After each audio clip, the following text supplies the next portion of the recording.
आठ सिद्धि।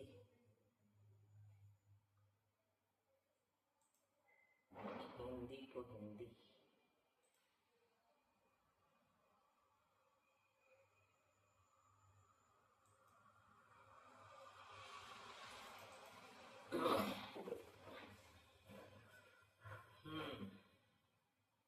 वंदना बुआ।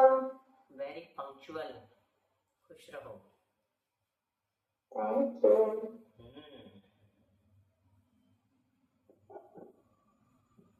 और अच्छी हो, स्वस्थ, फिट? हाँ बुआ, एकदम बढ़िया। बहुत तेज ठंड है जयपुर में। ठंड का आनंद लो। एकदम हवा में बर्फ मिक्स है। सही में ऐसी लग रही है। ऐसी ठंड है। अच्छा है, अपने को ना हिल स्टेशन नहीं जाना पड़ता। घर पे ही हिल स्टेशन आ जाते हैं। सही है। मैं दिख रही हूँ आपको? थोड़ा डार्कनेस है, बाकी दिख रही हूँ। देखो इसमें मैं नहीं दिखती, आप बस दिखती हो। आप तो मेरे को समझ ही नहीं आता। तुम नहीं दिखती हो। तुम स्पीकर व्यू करोगी तो जब तुम बोलोगी तब तुम दिखोगी, और जब हम बोलेंगे तो हम दिखेंगे। इसमें स्पीकर व्यू रहता है ना। स्पीकर व्यू, एक मिनट देख लेती हूँ करके।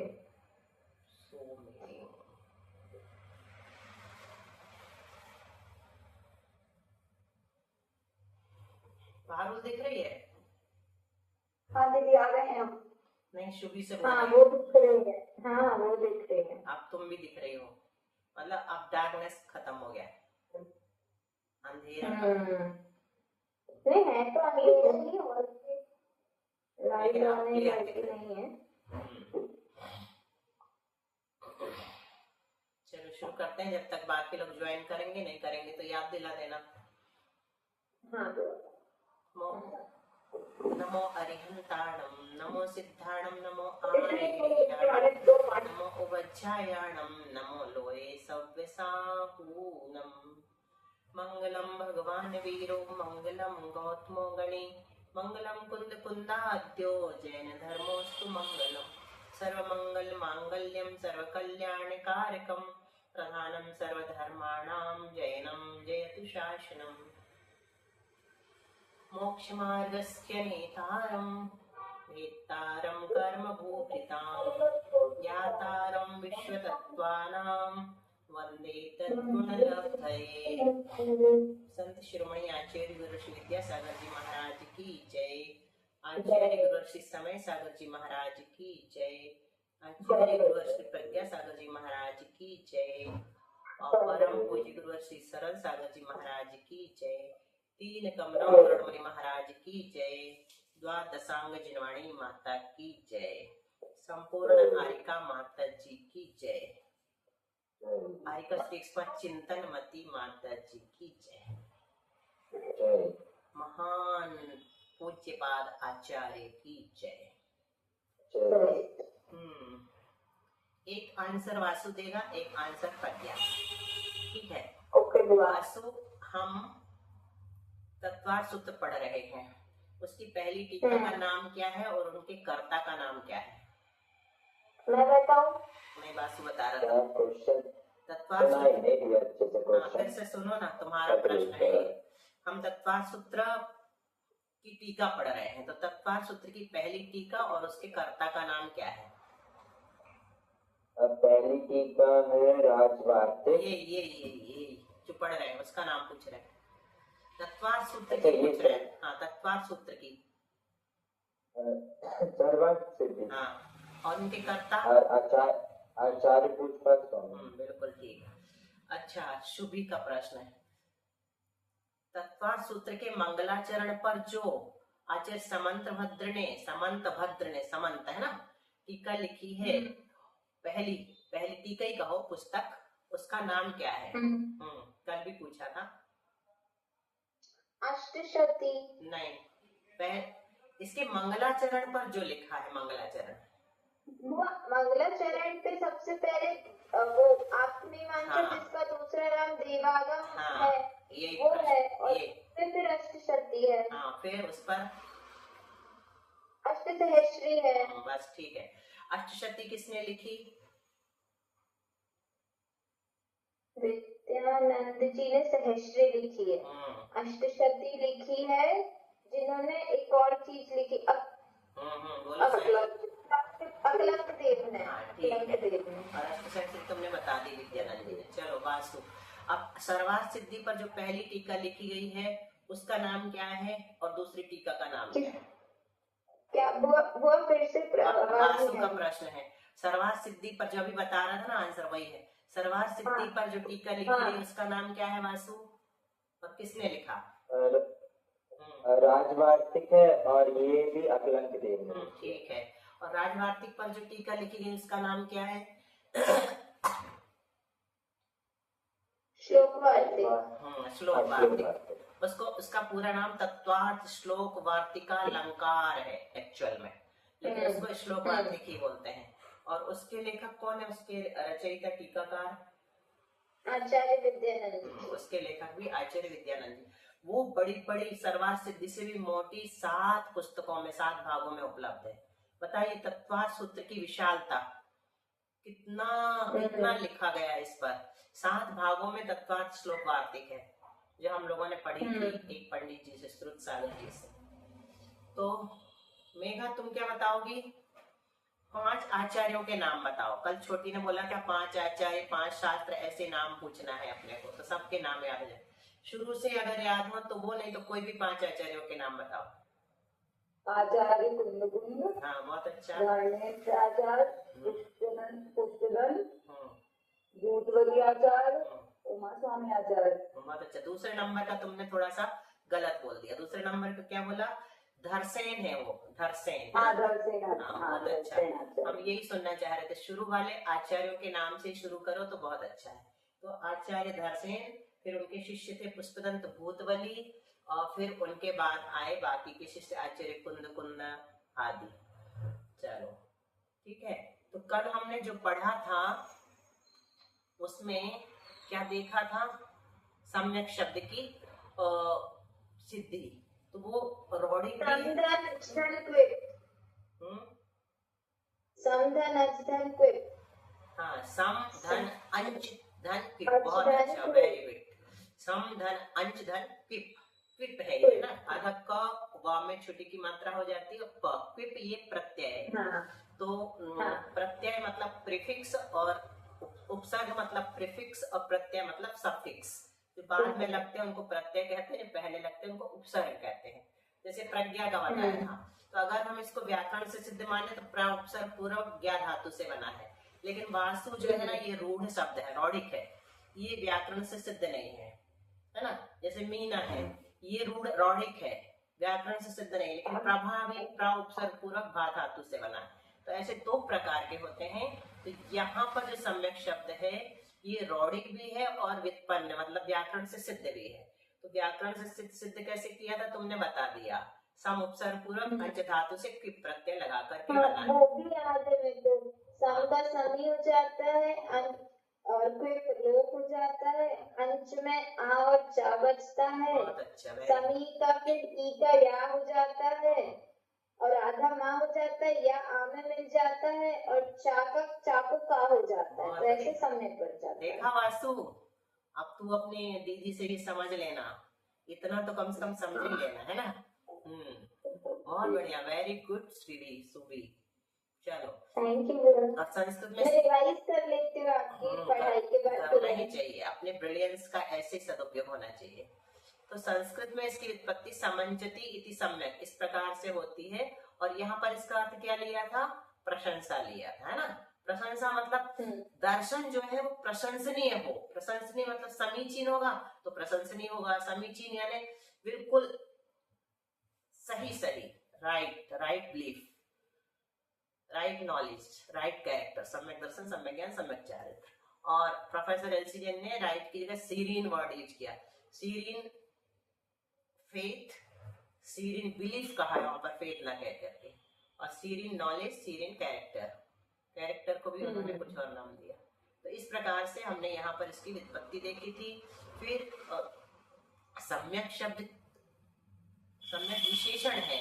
ये क्यों दिया है? तो कहते हैं पदार्थों का सही सही ज्ञान हो, फिर उसके बाद श्रद्धान हो।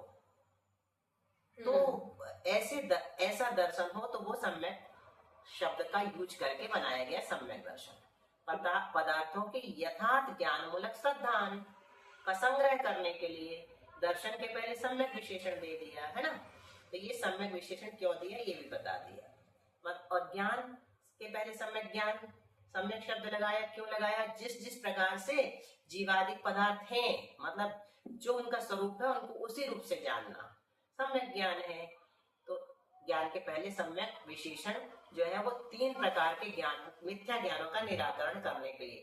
3 प्रकार के मिथ्या ज्ञान कौन से हैं बताओ? कुमति, कुश्रुत, कुअवधि। और यहाँ पर इनका नाम क्या दिया? संशय,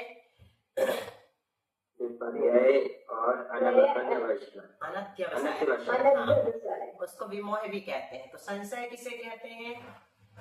उभय कोटि डाउट संस्पर्श, करना, डाउट। जैसे रस्सी है कि सांप, रस्सी है कि सांप, रस्सी है कि सांप। रस्सी को सांप समझ के 3 घंटा गाड़ी रोके रहे, और जब सवेरे तक नहीं हिली, सवेरे तक वो भी नहीं हिली, अपन भी नहीं हिले, तो जब उजाला हुआ तो देखा कि रस्सी है, तब गाड़ी आगे बढ़ाई। अंधेरे में ऐसा होता है ना, रस्सी पड़ी है या पेड़ की कुछ भी डाल वाल हिलडुल नहीं रही है, जैसा लगता सांप ना हो, अजगर ना हो, रोक लेते गाड़ी, चलते नहीं डर के मारे। और वो भी नहीं हिलता, अपन भी नहीं हिलते, भाई सोए रहते। फिर सवेरे उजाला होता है तब डाउट क्लियर होता है कि नहीं, रस्सी नहीं थी, सांप नहीं था, रस्सी ही थी। तो उभय कोटि संस्पर्शी कहा था। और विपर्य ज्ञान मतलब सांप को रस्सी ही मान लेना, या रस्सी को सांप ही मान ही लगा दो, है ना। और अनध्यवसाय में कुछ नहीं, बस कुछ है, कुछ लेना देना नहीं है, सांप है कि रस्सी है, कुछ नहीं, कुछ है बस। तो वो ना के बराबर ज्ञान रहता। और चारित्र की परिभाषा बहुत अच्छी की थी। ज्ञानी पुरुष, ज्ञानी विशेषण दिया। पुरुष तो है लेकिन कैसा है? ज्ञानी। वो क्या करता है? संसार के कारणों को दूर करने में लगा रहता, उद्यत यानी संलग्न, है ना। तो संसार ना बढ़े ऐसे काम करता हो, तो उसके लिए उसे क्या करना पड़ता है? कर्मों के ग्रहण करने में निमित्त भूत जो क्रिया है उनको रोकने में लगता है, तो वो सम्यक चारित्र कहलाता है। कर्मों का ग्रहण ना हो, है ना, जिन क्रियाओं से कर्म ग्रहण होते हैं उनको रोक देता। उपरम यानी रोकना।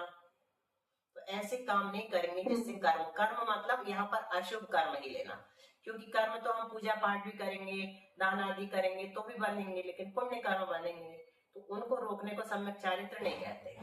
पाप कर्मों के ग्रहण करने में निमित्त भूत जो क्रिया है उसके रोकने को सम्यक चारित्र कहते हैं। चारित्र के पहले सम्यक विशेषण जो लगाया है वो अज्ञान पूर्वक आचरण के निराकरण के लिए लगाया है ना। अज्ञान पूर्वक आचरण नहीं होना चाहिए। जैसे आदिनाथ भगवान निकले तो किसी को ज्ञान ही नहीं था आहार दान देने का, तो आचरण तो सब कर रहे थे लेकिन अज्ञान पूर्वक कर रहे थे। लड़की ले लो, खेती ले लो, जमीन जायदाद ले लो, धन दौलत ले लो, महल ले लो, तो आचरण हो रहा था दान का, लेकिन अज्ञान पूर्वक हो रहा था। फिर बाद में श्रेयांश राजा को ज्ञान हुआ, उन्होंने सम्यक आचरण किया। तो हालांकि यहाँ पर उस चारित्र की बात नहीं है, यहाँ पर तो अणुव्रत, महाव्रत अथवा श्रावक के देव पूजा, गुरुपास्ति आदि। अब चलो थोड़ा सा और ज्ञान देंगे वार्तिक नंबर 6 में। दर्शन, ज्ञान और चारित्र का व्युत्पत्ति अर्थ। व्युत्पत्ति समझ में आ गया? व्याकरण से जिन शब्दों की सिद्धि होती है उनको व्युत्पत्ति लभ्य कहते हैं, व्युत्पत्ति अर्थ कहते हैं, व्युत्पत्ति परक। तो दर्शन, ज्ञान और चारित्र तीनों का व्युत्पत्ति अर्थ बताएंगे आप। तो दर्शन शब्द का व्युत्पत्ति लभ्य अर्थ क्या है? पश्यति, पश्यति यानी देखता है, दृश्यते यानी इसके द्वारा देखा जाता है, जिसके द्वारा देखा जाता है, यहाँ है। और दृष्टि मात्रम व दर्शनम मतलब जो देखता है, जिसके द्वारा देखा जाता है, या देखना मात्र, ये किसका? दर्शन शब्द का व्युत्पत्ति लभ्य अर्थ है। तो यहाँ पर क्या किया? वाच्य है, एक्टिव वॉइस और पैसिव वॉइस। अपन कहते हैं ना आई राइट अ लेटर, ये क्या है? Active voice. A letter is written by me, ये होगा पैसिव वॉइस। और लिखना मात्र, ये भाव कहलाता है। तो क्या होते? कर्तृवाच्य, कर्मवाच्य और भाववाच्य, 3 प्रकार के साधन। तुम लोग जब भी कोई से भी ग्रंथ पढ़ोगे तो ये 3 प्रकार के साधन तुम लोगों को पढ़ने को मिलेंगे जगह जगह पर। तो इनको थोड़ा सा ध्यान रखना कि कैसे होते हैं। एक तो कर्ता, एक में कर्ता की प्रधानता रहती है, एक में कर्म की प्रधानता रहती है और एक में भाव मात्र रहता है, मतलब क्रिया का अर्थ मात्र। जैसे जैसे तुम बोलो कि मैं लिखता हूँ, तो इसमें किसकी प्रधानता? मैं की, है ना, मैं लिख रहा हूँ, मैं लिखता हूँ। और मेरे द्वारा लिखा जाता है, पत्र लिखा जाता है, तो यहाँ पत्र की प्रधानता है। मेरे द्वारा ना भी बोलो, पत्र लिखा जाता है तो अर्थ समझ में आ जाता है ना। तो यहाँ पर कर्म की प्रधानता हो गई। और लिखना मात्र, तो ये भाव साधन है। तो ऐसे 3 साधन देखे जाते हैं। ज्ञान शब्द का व्युत्पत्ति लभ्य अर्थ क्या है? जानाति ज्ञायते अनेन ज्ञप्ति मात्रम ज्ञानम, मतलब जो जानता है, कर्ता हो गया। मैं जानता हूँ, मैं लिखता हूँ, मैं पढ़ता हूँ, मैं खाता हूँ, मैं पीता हूँ, ये सब कर्ता कहलाता है। और जिसके द्वारा जाना जाता है ये कारण, पैसिव वॉइस, है ना। तो आत्मा के द्वारा जाना जाता, आत्मा ज्ञान के द्वारा जानती है ना, यह जानना मात्र। इसी प्रकार चारित्र शब्द का व्युत्पत्ति लभ्य अर्थ बताया, चरति चरते अनेन चरण मात्रम चारित्रम, जो आचरण करता है, इसके द्वारा आचरण किया जाता है, या आचरण करना मात्र। यहाँ पर सिर्फ इतना है कि ये शब्द कैसे बनते हैं ये दिखाया आचार्य ने कि इस तरह से इन शब्दों का निर्माण हुआ है। अब उसमें भी शंका कर दी। ये जो शंका समाधान आएंगे ना सर्वार्थ सिद्धि में, ये कोई बैठ के नहीं कर रहा है कि वो लिख रहे हैं और कोई शंकाकार बैठ करके शंका कर रहा है, वो समाधान लिखते जा रहे। आचार्य खुद पढ़ने वालों की तरफ से शंका उठा उठा करके समाधान लिख रहे हैं। ये शैली है लिखने की आचार्यों की, है ना। तो अब एक शंका यहाँ पर उठाई कि दर्शन आदि शब्दों की, दर्शन आदि से क्या लेना?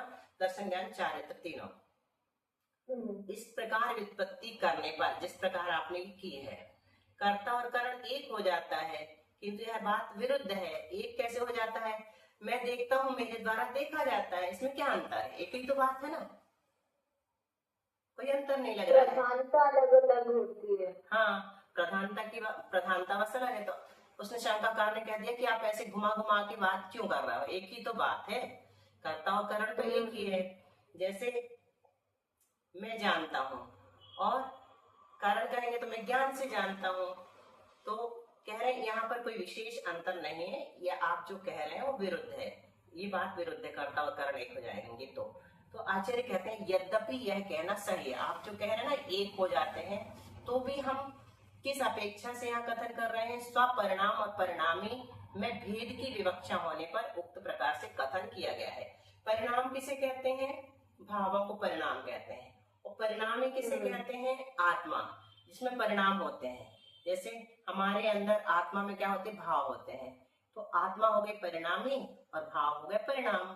तो दोनों अलग अलग हैं कि नहीं? भाव अलग है और आत्मा अलग है। तो आचार्य वही जवाब दे रहे हैं कि सब अपना परिणाम और परिणाम में भेद की विवक्षा करके हमने ये कथन किया है, जैसे अग्नि जलाती है, इतना हम कहेंगे तो सिर्फ अग्नि और जलाने रूप क्रिया का ज्ञान होगा। लेकिन हम क्या कह रहे हैं? दाह परिणाम के द्वारा ईंधन को जलाती है। मतलब यहाँ पर एक और चीज बीच में आ गई कि वो दाह परिणाम उसमें है, इसमें अग्नि में दाहकता है, जिसके कारण वो जला रही है।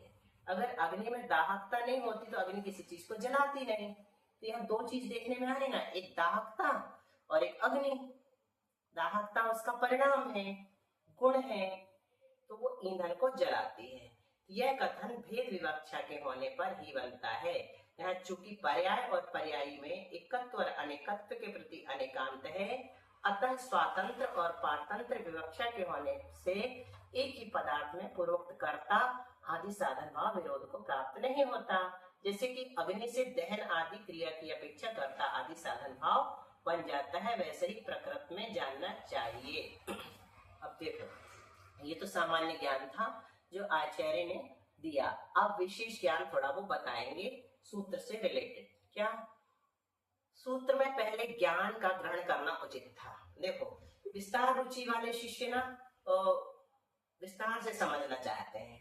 वो कहते हैं कि दर्शन शब्द आपने पहले क्यों रखा? ज्ञान को पहले रखना चाहिए था। कहाँ पे रखा दर्शन शब्द? बासु बोलो पहला सूत्र। सम्यक दर्शन। पूरा बोलो। सम्यक दर्शन ज्ञान चारित्राणि मोक्ष मार्ग। सम्यक दर्शन रखा, फिर सम्यक ज्ञान रखा, फिर सम्यक चारित्र रखा।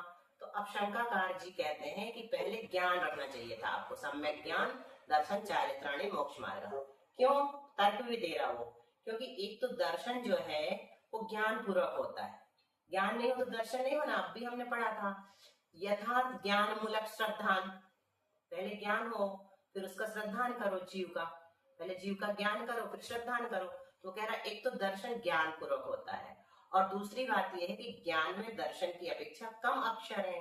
व्याकरण में एक सूत्र आता है कि कम अक्षर वाले को पहले रखना चाहिए और अधिक अक्षर वाले को बाद में रखना चाहिए। तो आपने उस नियम का भी उल्लंघन किया, आचार्य श्री से कह रहे हैं शंकाकार, और दूसरा इस नियम का भी उल्लंघन किया कि ज्ञान पहले होता है और दर्शन बाद में होता है। तो देखो कितना अच्छा जवाब। आचार्य श्री जी कहते थे कि श्रद्धा मतलब दर्शन और श्रद्धा एक ही चीज होते हैं ना, तो श्रद्धा अगर अटूट है तो ज्ञान स्वयं प्रकट हो जाता है। बिल्कुल ठीक, यही जवाब। इसलिए शायद दर्शन को आगे रखा होगा, इसलिए मैं तुमको सर्वार सिद्धि पढ़ा रही हूँ, क्योंकि यही जवाब आचार्य पूज्यपाद उसको दे रहे हैं, उस शंकाकार को जिसने भी शंका की। तुमने पहले ही बता दिया, अब मैं क्या बताऊं? खुश? देखो कह रहे हैं सुना था। वही तो काम आएगा अब स्वाध्याय में। तो क्या कह रहे हैं, देखो यह कहना युक्त नहीं, क्योंकि दर्शन ज्ञान पूर्वक होता है, इसलिए सूत्र में ज्ञान को पहले ग्रहण करना चाहिए। क्योंकि मतलब आपने जो कहा ना कि दर्शन ज्ञान पूर्वक होता है इसलिए ज्ञान को पहले ग्रहण करना चाहिए, तो आचार्य श्री कह रहे हैं कि कहना युक्त नहीं। क्यों? क्योंकि दर्शन और ज्ञान एक साथ उत्पन्न होते हैं। ये जवाब दिया ना तुमने, अपने आप उत्पन्न हो जाएगा दर्शन के साथ साथ। जैसे मेघ पटल के दूर हो जाने पर सूर्य के प्रताप और प्रकाश एक साथ व्यक्त होते हैं। मेघ जैसे बादल छा गए हैं, सूर्य ढक गया है, और जैसे बादल हटेंगे तो सूर्य का प्रताप भी तेज यानी ताप भी मिलेगा हमें, और प्रकाश भी एक साथ मिलता है। ये नहीं कि पहले प्रकाश मिले फिर ताप मिले। उसी प्रकार जिस समय, अब देखो ये विषय, दर्शन होने का उपशम क्षय या क्षयोपशम होने से आत्मा सम्यक दर्शन पर्याय से आविर्भूत होता है, उसी समय उसके मति अज्ञान और श्रुत अज्ञान का निराकरण होकर मति ज्ञान और श्रुत ज्ञान प्रकट होते हैं। ठीक है, तो 3 प्रकार के दर्शन का सम्यक दर्शन कल बताए थे, याद है तुम लोगों को? हाँ, क्षयिक, क्षयोपशमिक और औपशमिक। क्षयिक, क्षयोपशमिक और औपशमिक। तो जो औपशमिक सम्यक दर्शन है वो कितने कर्म प्रकृतियों के उपशम से होता है? बोलो पारुल, पारुल बोलो अनम्यूट करके। सुनो ये तुम्हारे काम की चीज। 7 प्रकृतियों के। कौन ने बोला? मिथ्यात्व, सम्यक प्रकृति, अनंतानुबंधी, आदि, क्रोध, मान, माया लोग। 7 या 5। अगर अनादि मिथ्या दृष्टि है तो 5 प्रकृतियों के, और सादी मिथ्या दृष्टि है तो 7 प्रकृतियों के, है ना। तो अनादि मिथ्या दृष्टि और सादी मिथ्या दृष्टि 2 प्रकार के मिथ्या दृष्टि होते हैं। अनादि मिथ्या दृष्टि और सादी मिथ्या दृष्टि में क्या अंतर है शुभी? कि जिसको आज तक सम्यक दर्शन प्राप्त नहीं हुआ है ना, निगोद से निकलने के बाद भी, या निगोद में पढ़ा तो हो ही नहीं सकता, तो जिसको आज तक सम्यक दर्शन प्राप्त नहीं हुआ उसको अनादि मिथ्या दृष्टि कहते हैं। और जिसको सम्यक दर्शन प्राप्त हो गया एक बार और फिर से मिथ्यात्व में पड़ा है उसको सादी मिथ्या दृष्टि कहते हैं, है ना। एक बार तो अपन लोग अभी शादी में आते हैं। हाँ, अपन लोग शादी में आते होंगे ऐसे कहो, लेकिन मिथ्या दृष्टि में भी नहीं आते, अपन सम्यक दृष्टि में आते हैं। अपन सादी मिथ्या दृष्टि भी नहीं है, अनादि मिथ्या दृष्टि भी नहीं है, वी ऑल आर सम्यक दृष्टि, सीरियन विजन। ठीक है, तो कहते हैं ये तो हो गया औपशमिक सम्यक दर्शन। 7 प्रकृतियों के अथवा 5 प्रकृतियों के उपशम से जो सम्यक दर्शन प्राप्त होता है उसे औपशमिक सम्यक दर्शन कहते हैं। उसके 2 भेद हैं, औपशमिक प्रथमोपशम और द्वितीयोपशम। ठीक है, और क्षयिक किसे कहते हैं? तो बोलो पारुल, क्षयिक सम्यक दर्शन। अनंतानुबंधी, क्रोध, मान, माया आदि का पूरा क्षय कर दिया और मिथ्यात्व, सम्यक प्रकृति, 7 प्रकृतियों का पूरी तरह से क्षय कर दिया है। बस ठीक है, उसको क्षयिक सम्यक। और क्षयोपशम सम्यक दर्शन किसे कहते हैं ये बाद में बताएंगे क्योंकि कठिन है। तो ये ऐसे समझो, अभी उदाहरण तुम लोगों ने बहुत बार सुना होगा महाराजों के मुख से कि गंदा पानी है ना, गंदे पानी में हमने क्या किया, फिटकरी डाल दी, है ना, तो फिटकरी डाल दी तो क्या हुआ, कीचड़ नीचे बैठ गया, तो नीचे बैठ गया तो ऊपर कैसा है, पानी साफ और नीचे गंदगी जमी है, तो ये उपशम सम्यक दर्शन का उदाहरण है। ठीक है, और फिर हमने उसमें एक कंकड़ी डाल दी तो गंदगी थोड़ी सी ऊपर आ गई, तो कुछ गंदा कुछ साफ, तो ये उपशम सम्यक दर्शन का उदाहरण है। इसका भी हमने बताया नहीं कि इसकी परिभाषा तुम लोगों को याद कराएंगे, थोड़ी कठिन पड़ेगी, है ना, कठिन ज्यादा नहीं पड़ेगी, थोड़ी।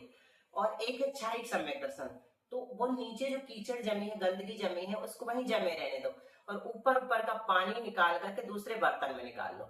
अब उसमें कितने भी कंकड़ डालो, पत्थर डालो, लेकिन वो गंदा फिर से नहीं होगा क्योंकि कीचड़ हट गई है। तो पूरी तरह से 7 प्रकृतियों का आत्मा से हट जाना वो क्षायिक सम्यक दर्शन कहलाता है।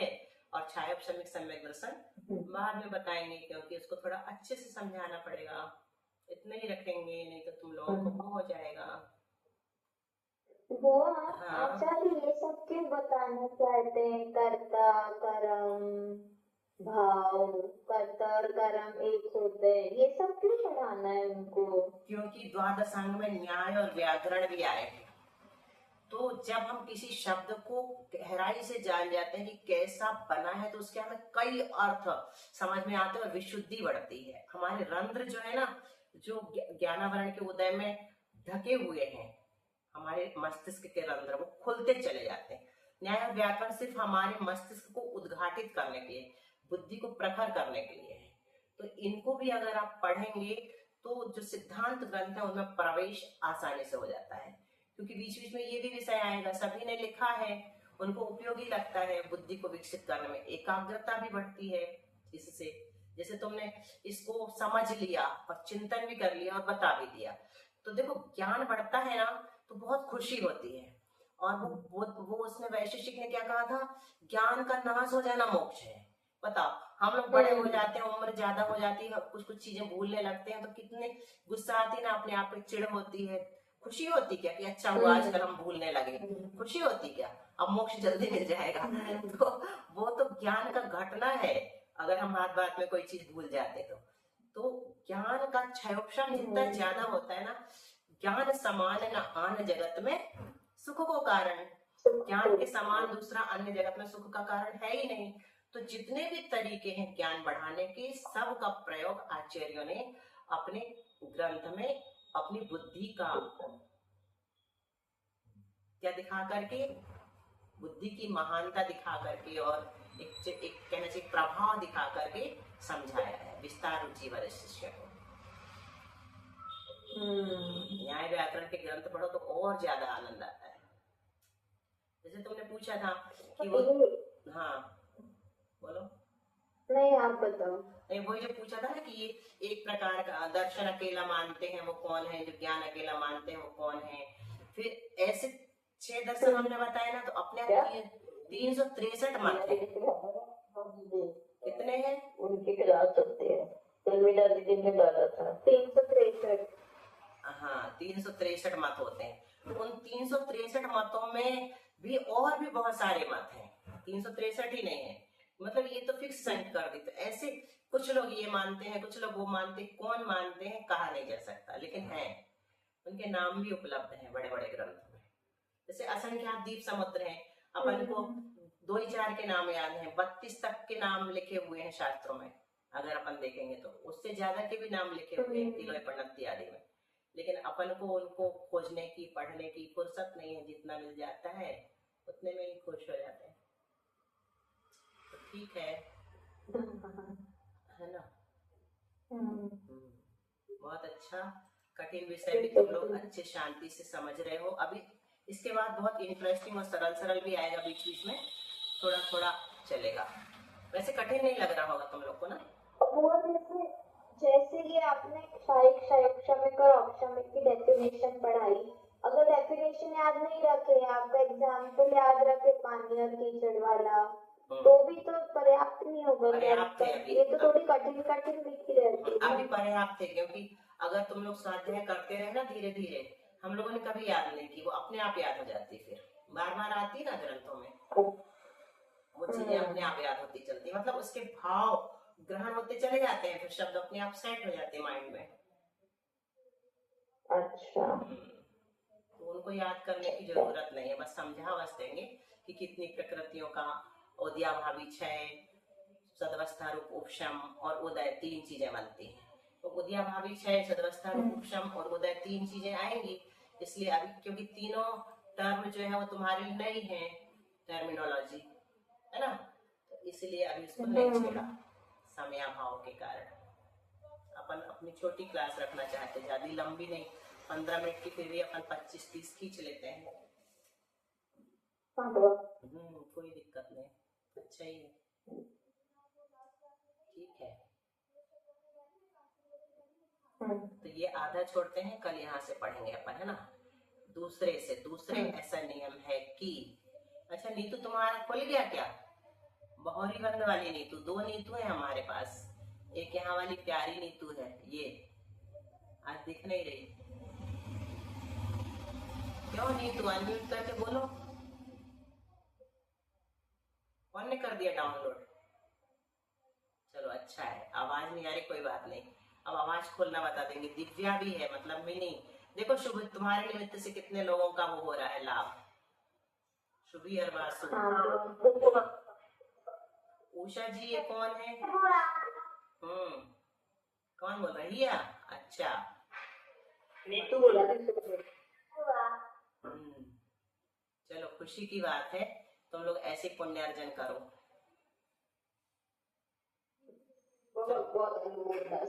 निर्वाणी स्तुति कौन करेगा? वासु।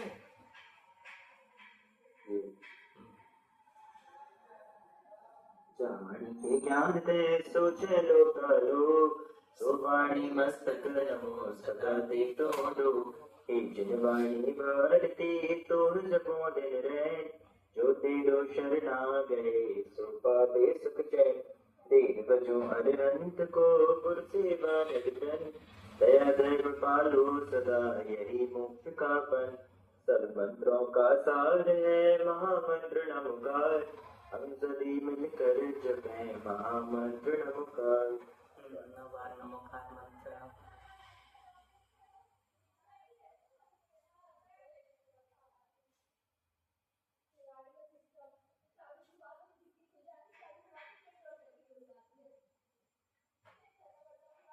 अब शास्त्रों के नाम भी कल पूछेंगे और आचार्यों के नाम भी, सब लोग याद करके आना कौन कौन से और आचार्य हैं अभी तक, वर्तमान आचार्य तक के जितने भी याद आ जाए, ये अच्छा है, जितने आचार्यों के नाम स्मरण करें। ठीक है, ठीक है बुआ, ठीक है बुआ। ओके दीदी, छोटी माता, हम पूरे 108 तीर्थों के नाम दे रहे हैं इसमें, तो ऐसे करके लोग याद कर लेंगे फिर। यही तो हमने कल कहा ना हमसे, बहुत अच्छा, डाल देना। 108 मुनियों के 108 सबके है, तो पूरे में भेज दे रहे इकट्ठे। वासु ने ग्रुप बनाया क्या? ग्रुप बनाया वासु ने? ओके, ग्रुप बना लिया वासु ने? नहीं अभी बनवा रही है ग्रुप, बनवा लो फिर उसी में नहीं तो बैठी थी, भाभी लोग तो नहीं बना पाए।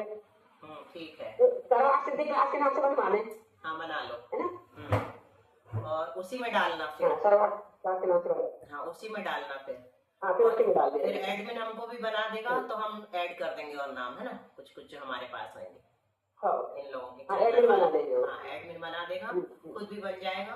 और हमारे आश्रम से पहले मांग रही थी, उनको भी दे दे रही है। हाँ दे दो ना, अच्छा है, सरल आश्रम से पहले दे दो। अभी तो कोई लेकिन वो ये कह रहे हैं कि 9 बजे से हो जाए या 8 बजे से हो जाए, ऐसे नहीं हो सकती क्लास। क्यों? बल्कि 8:30 बजे सुबह को शूट करें। क्यों? उनको टाइम क्यों बदलना? वो टाइम उनकी एक और क्लास चलेगा ऑनलाइन, तो वो कहीं ऑफलाइन उसमें बैठ नहीं की, छोड़ नहीं पा रहा है वो क्लास का टाइम।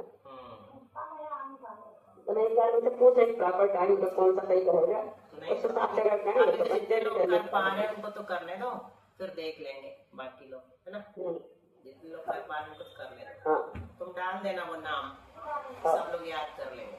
हाँ ठीक है, ठीक, हाँ ठीक है। बासु 1 साल 8 से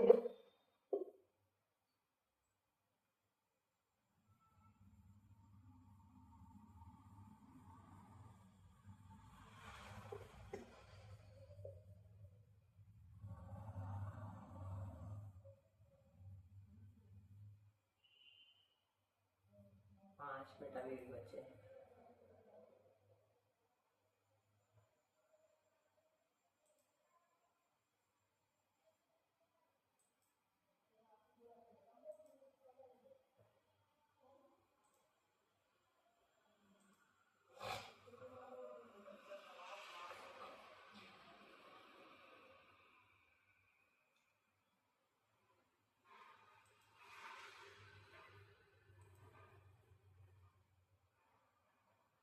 नमो हरिहर।